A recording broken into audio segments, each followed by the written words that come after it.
Hi everyone, I am Dr. Sanjay Agarwal here again to help you in your quest for success. तो आज हम 5 और actual questions करेंगे from the actual examination paper of CUT, PG, CS and IT. You all know meant for admission to MC, MSc Computer Science, MSc Software Reliability, MSc Cyber Security, MSc OR and so many other allied courses from the top universities include DU, JNU, Jamia Millia Islamia, BHU, Pondicherry University, Anna University and so many other universities of the same stature. सबसे पहला question हमारा आ रहा है probability का. This very first question is from probability. एक bag में 10 red beats हैं, 5 black beats हैं. आपने एक बीट उठाई at random without looking at that और उसका कलर नोट कर लिया और फिर उसे वापस बैग में नहीं डाला. It means it is the situation without replacement. Probability हम दो तरह से करते हैं विद रिप्लेसमेंट की. आपने एक बीट निकाली, उसे दोबारा से डाल दिया, उसका कलर नोट करा, उसे दोबारा से डाल दिया. बट इस केस में दोबारा नहीं डाला बैग में. इसका मतलब एक बीट पहली स्टेज के बाद कम हो जाएगी. 2 स्टेज प्रॉब्लम है और फिर आपने एक और बीट निकाली. आपको प्रोबेबिलिटी निकालनी है कि दोनों बीट्स रेड कलर की हों. तो suppose A is the event. तो सबसे पहले हमने देखा हमारे पास है क्या सिचुएशन. हमारे पास सिचुएशन है, चलिए पेन को इग्नाइट करते हैं. पहले 10 रेड और 5 ब्लैक बॉल्स हैं. तो हमने इवेंट ए मान लिया पहला स्टेज और event A stands for that the ball be drawn is red. तो what is probability of A? That is 10/15. और बी हमने मान लिया कि जो बीड हमने निकाली वो ब्लैक आई, दैट इज 5/15. इसके बाद कॉन्जिक्यूटिव स्टेप्स बनेंगे. ओके इस केस में अब क्योंकि रेड बॉल आपने निकाल ली है, A is the event that the bead taken out is red, तो एक रेड कम हो गई. इस केस में 9 रेड एंड 5 ब्लैक बच गई. और इस केस में आपके पास रेड्स तो सेम रही बट ब्लैक एक कम हो गई. ठीक है ना. सब्सिक्वेंट स्टेजेस हैं, सब्सिक्वेंट स्टेप्स रहेंगे, कंडीशनल प्रोबेबिलिटी है. अब आपने इस सिचुएशन में दूसरी बीड निकाली. वो बीड रेड भी हो सकती है, वो रीड ब्लैक भी हो सकती है. तो हम पे 2 तरह की निकालनी पड़ेगी. Probability of red given event A और probability of black given event A. ये पहले वाले केस में. इस तरह नीचे वाले में probability of red given event B and probability of black given event B. I hope you know what I am saying. Okay. A probability of red given A. तो अब red 9 रह गई तो 9/14 और similarly black 5/14. So obvious. Okay. इसी तरह यहाँ पे red 10/14 और black 4/14. Simply आपने ये probability निकाल ली. अब आपको probability निकालनी है कि दोनों beats ब्लू हो. It's a conditional probability. तो नीचे तो आपकी आएगी टोटल प्रोबेबिलिटी और उसकी पॉसिबिलिटी क्या हो जाएगी? 10/15 इंटू दोनों केसेस ए से रिलेटेड 9/14 प्लस 5/14 प्लस 5/15 और दोनों केसेस इससे रिलेटेड 10/14 प्लस 4/14. ठीक है. और ऊपर आपको दोनों रेड चाहिए तो ये रेड इंटू ये रेड, तो आपको ऊपर मिल गया 10/15 इंटू 9/14. तो ये अल्टीमेटली आपका आंसर होना है. Okay so this has to be your answer. आप इसे आगे सिंप्लीफाई कर लीजिए. 15 इंटू 14 हर जगह कैंसिल हो जाएगा. सो 10 इंटू 9 90 और नीचे आ जाएगा 9 10 4 14 140 यहाँ पे आ गया. प्लस 10 + 4 14 को 5 से मल्टीप्लाई करा, 5 चौक 20 और 5 एकम 5 6 7. तो दैट इज 90 कितना हो गया? 210. 3 से 3 × 9 3 7 21. सो 3/7 should be the answer. So answer is 3/7. Such an interesting problem. It is from conditional probability जिसमें 2 स्टेजेस में हमने बीड्स को निकाला था. पहली स्टेज पे हमने बीड निकाली बिना चेक करे, उसे अपने पास रख लिया और फिर दूसरी स्टेज पे हमने बीट निकाली और फाइनली हमें प्रोबेबिलिटी निकालनी थी कि दोनों बीट्स रेड थी. So this is a very good example. Okay and I hope आपको क्लियर हो गया होगा. Anybody having any problem can simply write to me और can ask me. Okay next question. Then comes which of the following is not true. It is again a very tricky question. ज्यादातर statement students क्या करता है, student नीचे statement check करेगा and you have to be careful in this type of examination, this type of questions. क्योंकि काफ़ी time student क्या सोचता है, नीचे की स्टेटमेंट को चेक करता चला जाता है और वो सोचता है उसे निकालनी है वो स्टेटमेंट जो सही हो, बट यहाँ पे लिखा है which is not true. That's a very common trick being played by the examiner and you have to be careful about it. क्योंकि एक भी क्वेश्चन खराब जाने का मतलब है 5 नंबर का लॉस. 4 नंबर जो आपको मिल सकते थे और -1 जो आपको पेनल्टी मिली. Quite a big score, okay, जो आपको कहीं से कहीं ला सकता है। 5 मिलते हैं तो आप ऊपर उठ सकते हैं, 5 नहीं मिलते हैं तो आप नीचे जा सकते हैं। तो have to be very very careful means आप क्या करो, यहाँ पे टिक जो सही है उसे टिक, जो गलत है वो क्रॉस, और फिर ऊपर जाके चेक करा करो कि सही मांग रहा है या गलत मांग रहा है। गलत मांग रहा है तो क्रॉस वाली उठा लिया कीजिए। तो 1 बाई 1 पहले चेक करते हैं कि कौन सी स्टेटमेंट सही है जिसको हम आंसर में से हटा सकते हैं। The number 361 is not a term of the sequence. इसे चेक करते हैं, क्यों? क्योंकि ये टर्म मुझे बहुत आसानी से दिखाई दे रही है, it is n+1 whole square, ठीक है ना। वो कह रहा है 361 इसकी टर्म नहीं है, बट मुझे ये पता है कि 361 is 19 square, that is 18+1 whole square. इसका मतलब it's so obvious, let me change my colour, it means my n is 18 and 361 is a term. It means ये स्टेटमेंट सही होनी चाहिए। No, it's not a term, ये statement गलत होनी चाहिए, क्योंकि मैंने शो कर दिया कि ये टर्म है। I have shown that 361 is a term, but examiner was saying it is not a term. तो ये गलत है, और गलत में वो इंटरेस्टेड है, तो जिस भी चॉइस में बी है मैं उसमें इंटरेस्टेड हूं। ओके, तो ये चॉइस तो मेरी है नहीं। थर्ड गोज, अब बी मेरे को पता है गलत है, अब हम और चेक कर लेते हैं सी और डी। मेरे ख्याल से यहीं से मुझे हेल्प मिल जाएगी, सी और डी में से सी देख लेते हैं। If P Q are are roots of this, तो रूट्स का क्या मतलब हो गया? I am talking about C, X minus A into X minus B minus M, और वो कह रहा है P and Q are its roots, तो X minus P X minus Q.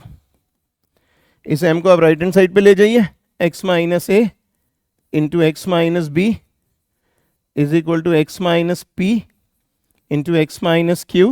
It's so easy, you know, plus m. तो यही तो उसने स्टेटमेंट दे रखी है मुझे, x minus P into X minus Q plus M, और यहाँ से मुझे दिखाई दे रहा है कि a plus A and B इसके रूट्स हैं। मैं इसे दोबारा से लिख देता हूँ, रीडेबल नहीं है इतना, ठीक है ना। जब आप फ्री फ्लो लिखते हैं तो कई बार रीडेबल नहीं रहता है। तो a एंड b इसके रूट्स हैं। ये कह रहा था p and q are roots of this and a and b are roots of this, तो ये इक्वेशन तो सही है। ऐसे दे दिया ना, ए एंड बी इस इक्वेशन के रूट हैं, तो सी सही है, बट वो सही इक्वेशन में तो इंटरेस्टेड ही नहीं है, तो इसका मतलब वो सी में इंटरेस्टेड नहीं है। तो जिसमें भी सी है वो मेरा आंसर नहीं है, जिसमें भी सी है वो मेरा आंसर नहीं है, तो ये भी मेरा आंसर नहीं है। क्लियर है? Which the following is not true, so that was also true. तो number is not a term, वो स्टेटमेंट गलत थी,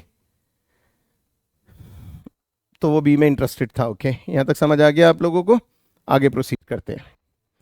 तो दो चॉइसेस तो चली गई मेरे पास, अब ए रह गया और डी रह गया। अब ए देख लेते हैं भाई, let us go for A B C are in A P, then okay then G P, then A 4b and C are in H P. A B C are in A P, इसका मतलब 2b is equal to A plus C, we know about it. 4b square is equal to A C, we know about it. Harmonic progression means it should be harmonic mean, तो इन दोनों का harmonic mean क्या हो जाएगा? 2ac upon a plus C. ए और सी का harmonic mean, और हमें शो करना है वो 4b है, जब ये हार्मोनिक प्रोग्रेशन में होंगे। यहां से ac का मतलब हो गया 2 इंटू 4b स्क्वायर, और a प्लस सी मेरा कितना हो गया? 2b हो गया। ये यहां से गया, ये यहां से गया, that is 4b which is nothing but this. इसका मतलब ए बी सी यदि एपी में हो और ए टू बी सी जीपी में हो तब ये एचपी में होंगे, तो ये स्टेटमेंट भी सही है। ये स्टेटमेंट भी सही है, बट वो सही स्टेटमेंट में इंटरेस्टेड नहीं है। इसका मतलब जिस भी चॉइस में ए है वो मेरा आंसर नहीं हो सकता, बिकॉज ही वॉन्ट्स दो statements which are not true. तो A can also not be my answer. तो इसका मतलब ना 1 ना 2 ना 3, तो अब आंसर क्या हो जाएगा मेरा? Fourth choice B and D would be my answer, because they want the statement which is false. और बी हम ऑलरेडी फॉल्स शो कर चुके हैं, डी को और शो कर देते हैं। क्लियर है सब लोगों को? Anybody any confusion? So D भी मैं यहीं सॉल्व कर देता हूँ। Which colour should I use? I have not yet used the red one, I will use that. Okay, ये एक्सप्रेशन है, इसको आप ऐसे लिख लीजिए 3x square minus 3x plus 1। It is a quadratic equation. Okay, 3x square minus 3x plus 1. It is a quadratic equation. Leading coefficient is unity. And what is its discriminant? b square minus 4ac which is negative. और जब भी quadratic equation का leading coefficient positive हो और discriminant negative हो, तो आप सबको पता है कि वो इस तरह की डायग्राम बनाती है, मतलब हमेशा उसकी वैल्यूज एक्स एक्सिस से ऊपर रहती हैं, वो एक्स एक्सिस को क्रॉस नहीं करती, means all its values will be positive. But ये कह रहा है it will assume all real values which is wrong, और रॉन्ग में ही वो इंटरेस्टेड है, it means I want that answer which is involving D, so my correct answer is 4, B and D only. It's a very good example, 4 question same questions में included है। Okay, so that's a very good example, but आपने देखा बहुत आराम से ये question solve हो गया हम लोगों का। Let's move to the next question. Which of the following is not true? Again, they are asking for which of the following is not true. That is the best thing about it. Okay, they do not want what is true, they want what is not true. तो फिर logic use करना शुरू करते हैं।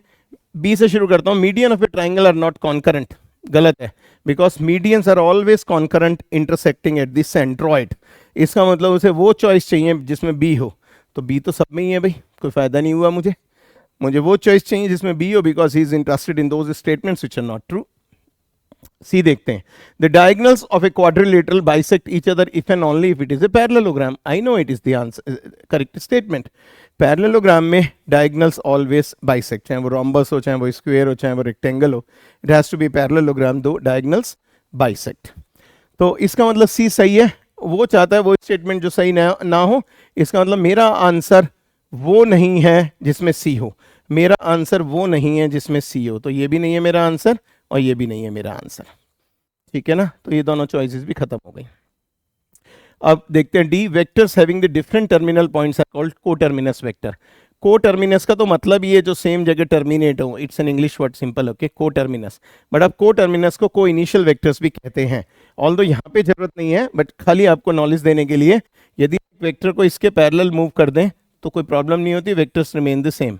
तो vectors में आप coterminous बोलो या को इनिशियल बोलो, that is one and the same thing. तो यहाँ पे कह रहा है vectors having different terminal points are called coterminous vector, so this is the statement which is wrong and he is interested in wrong statement, so मेरे answer में D होना चाहिए। So this is wrong, this is right, so answer is second choice. Such an easy thing, okay, such an easy thing, but have to be very very careful whether they're asking for the true statements or for the false statement. True statement में student को ज़्यादा दिक्कत नहीं आती है, but false statement में sometimes they get confused, और सही क्वेश्चन करते हुए भी वो आंसर गलत मार्क कराते हैं, तो you have to be careful, but you have not to be conscious, you have to be careful. If you want, you can solve the first one also, although it is not needed in this particular problem. अब already solve तो है ही problem, but फिर भी यदि आपको जरूरत है तो मैं करके दिखा देता हूँ आपको. Okay, I'll show it to you. Sum of the vectors directed from the vertices to the midpoint of the opposite sides of a triangle is 0. तो इस तरह का एक triangle है ABC. यहां से आपने मिडल पॉइंट कर लिए M1, M2, M3. ठीक है ना. एग्जामिनर कह रहा है sum of the vectors directed from the vertices to the midpoint of the opposite side of a triangle. So what is saying that BM1 plus CM2 plus AM3 is 0. ये आपको check करना है. BM1 बराबर आराम से कर सकते हैं. इसके लेफ्ट हैंड साइड ट्राई कर लेते हैं. मैं थोड़ा सा कर देता हूं आपके लिए. लेफ्ट हैंड साइड मैंने इसकी ट्राई कर ली. BM1 ये है ट्राइंगल लॉ ऑफ एडिशन से BC plus CM1. So it is BC plus CM1. And what is CM2? CM2 is CA plus AM2.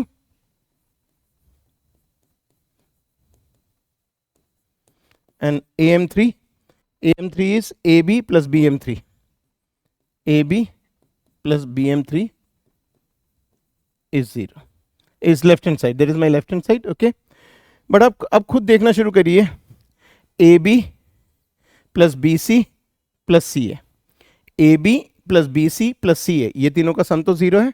The sum of 3 sides of a triangle taken in an order is always 0. I hope you know it.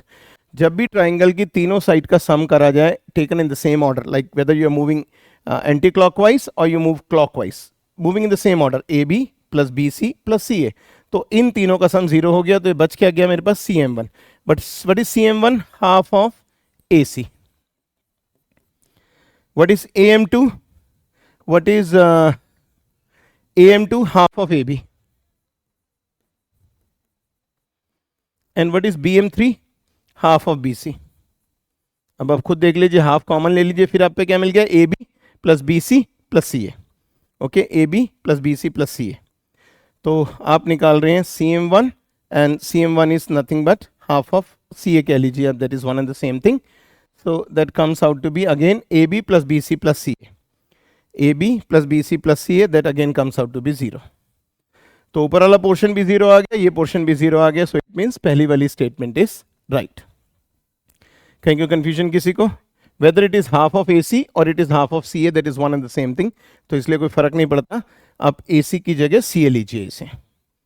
But that is a good example. But as always I say, as always AB plus BC plus C, but as I always say, no need to solve each and every statement if you already have your answer, which was very well there with you within the stipulated time. चलिए next question करते हैं, बट इसको भी आप practice कर लीजिएगा for the sake of learning things. Next question, given below are two statements. The vector equation of line passing through 2 points with position vector A and B, basically it is R is equal to A plus lambda B minus है, ये statement होती है. Okay तो ये तो गलत हो गया. स्टेटमेंट 1 इज रॉन्ग, ये गलत और ये गलत. 2 और 4 में से देखना है तो ऑब्वियसली मुझे स्टेटमेंट 2 चेक करनी पड़ेगी. I have to check statement 2. The vector equation of a straight line passing through a fix point with position vector A and parallel to a given vector B is R is equal to A plus lambda B, where lambda is a scalar. या statement 2 is right. तो statement 1 is incorrect but statement 2 is correct. That is the standard result. R is passing through A. What he is saying? The vector equation of a straight line passing through a fixed point with position vector A and parallel to a given vector B. तो parallel होने का मतलब ये lambda into B. Lambda into B is a vector parallel to B. So it was a standard result. Hardly 5 seconds you need to be able to answer this problem. And then comes the last of this, 35th. Given below are 2 statements. Okay, पढ़िए इसे और फिर वही correct है या incorrect है. Statement 2 हमने देखी, A cross B is a vector which is perpendicular to A and B both. I know statement 2 is correct. Nobody can deny it. तो स्टेटमेंट 2 तो करेक्ट है. तो ये वाला गलत हो गया, ये वाला गलत हो गया. इन दोनों में से देखना है तो स्टेटमेंट 1 को ट्राई करना पड़ेगा. ABC be 3 vectors and the scalar A cross B scalar triple product is called the scalar product of ABC and is denoted by ABC is A dot B cross C. That's obviously true. Why?